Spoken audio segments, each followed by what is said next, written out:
is part 14 of my progress report so far of my haul out at Rebak Island shipyard. You can see the shipyard in the top middle of the photograph, and here's an image of Rebak Island itself, which is an island off Langkawi Island, Malaysia. And here is an image, a Google image of my boat where the blue dot is on the hard stand within the shipyard. If you've been watching my videos, you know the difficulties and process so far. So the boat was ready for painting on the copper coat. Finally, I'm ready to start the process of putting the copper coat on. As you can see, there were certain areas that I touched up. What happened there was I ground out too much of the glass and I had to fill it and then paint 4 coats of epoxy, and I used the brown to fill it to make sure that I was doing it properly. It turns out okay. So it's sanded, ready for the copper coat process. I'm quite happy with what I've done so far. Here's the equipment I've used in this copper coat process. The equipment I'm going to use is on the bench. These small rollers, I'm not going to use them because the copper coat videos that I watched tell me that I shouldn't use anything but a thin mohair roller. So here is the thin mohair roller that I'll be using. I'll have to buy some more of those because copper coat is in a kit of 3, 1 resin, 1 hardener and 1 pure copper coat powder. I'll be measuring using a scale. I was quite meticulous with weighing everything before I mixed it using a pair of kitchen scales.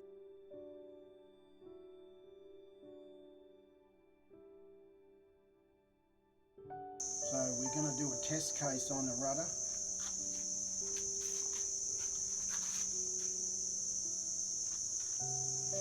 We're going to do a test case on the rudder, and I'll put 10% of isotopic alcohol into a container, and I'll put 1/4 of this into a container, and 1/4 of this into a container, and 1/4 of this into a container. So it's part A of the copper coat, part B of the copper coat, and the copper itself, and the alcohol. So I'm going to mix it up and then roll it on that the rudder.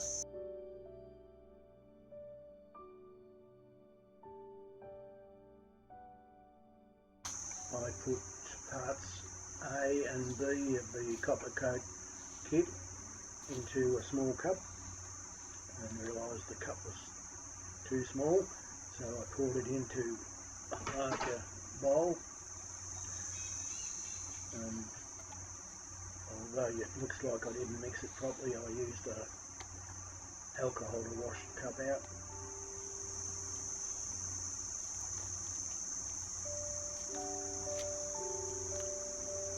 I then poured in the copper itself gradually,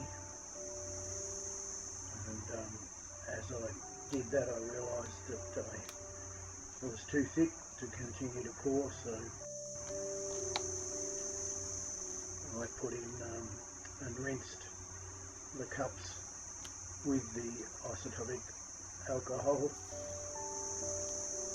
and likewise put the alcohol into them, the parts A, B and C, and then I poured in the rest of the copper coat and mixed it up with a drill and paddle, and here I poured it into a tray, and I'm sponging it out to use as much as I can. So then I use the roller to paint the copper coat onto the port rudder, and you can see I'm using some kind of system and not pushing too heavily to try to avoid making streaks. I'm doing the edges, and I continued until I was happy with that side, and then I did the other side, and top and bottom, and then moved on to the starboard rudder, and that was much easier because I could sit down and do it.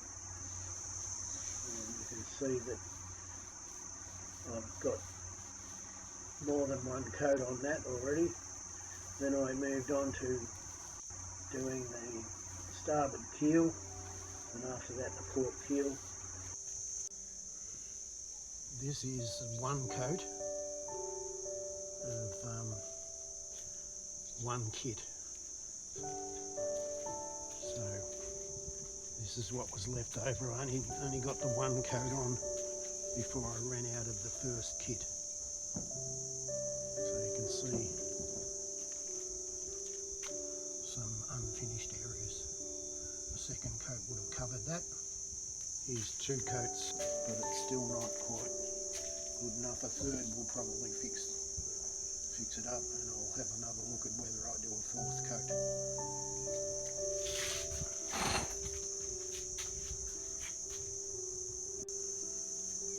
This is after two coats of copper coat.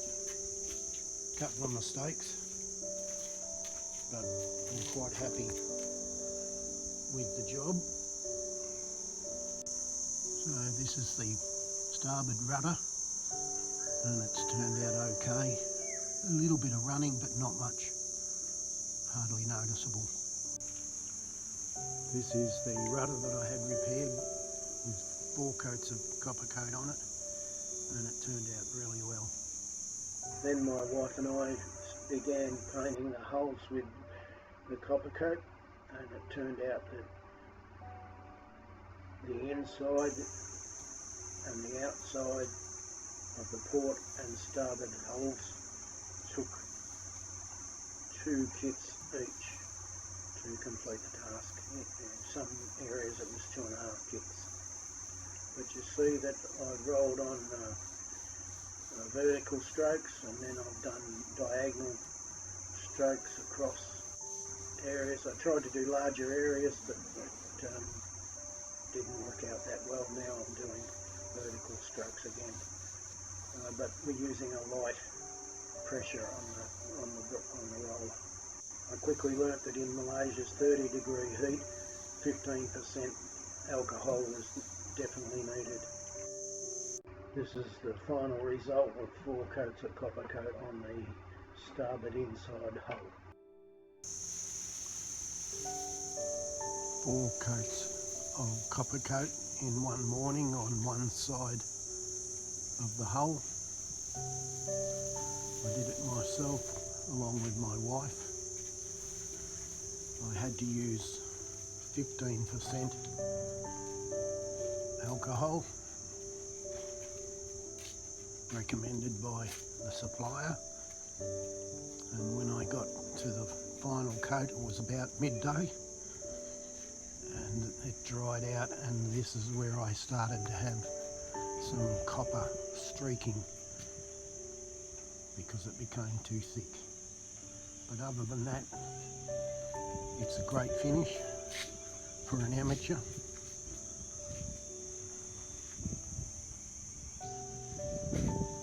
So you can see runs in the copper, but there's no runs in the actual paint itself. My problem, you'll see two different colours of copper coat. One batch was dark cooking chocolate, and the rest was similar to eating milk chocolate. You can see the shine on the 4th coat, whereas this side is only 3 coats, and I stopped when I realised it was too hot in the heat of the day at midday, so I'll just sand it and put on the 4th coat in the cool of the morning. For those that are interested, I read all about using primers and I decided against it. Here are 3 coats, maybe even 4 coats of epoxy with a brown tint so that I could see where I was up to, and then this is sanded back and then Scotch-Brite in preparation for the copper coat. Here's an example of the darker milk chocolate and then touching up underneath the rail with the lighter coloured. You got to remember that once it's been in the water a while it turns green. That won't be an issue.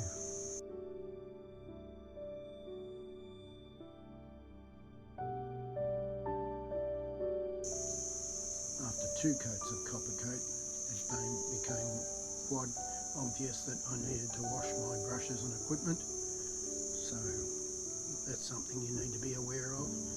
In temperatures of 30 degrees it goes off or goes dry very quickly. So stop and wash your rollers and roller handles, brushes, containers. In other words, all your equipment, wash it with water before it gets too hard. And you can see the colour in the trays where it's become hard and made it difficult to wash off. Masking up is very, very important. You can see that the keels that I'd done earlier I covered up with plastic, and you can see that I needed to because of the run from the painting of the hull, and also the sail drives, I taped them up. And my obvious mistake was that I should have taped up the keels, but I figure that when I do the light sanding before the boat, I put the boat in the water, that won't be an issue. You really do have to make sure that your drains are plugged up before you start your copper coat job, or any painting actually, but the water runs down and causes blemishes in any paint job and makes it difficult to have a good finish. You'll see that there is a run there, but that's after the curing time and it's only a water stain, nothing to worry about. Turn off your bilges, especially if it's the rainy season, because if it does automatically start during the curing period, you've got problems with water stains within that softened copper coat. So the video was produced by myself, and it's the end of another exciting video of part 14 of my progress report of my haul out and application of copper coat.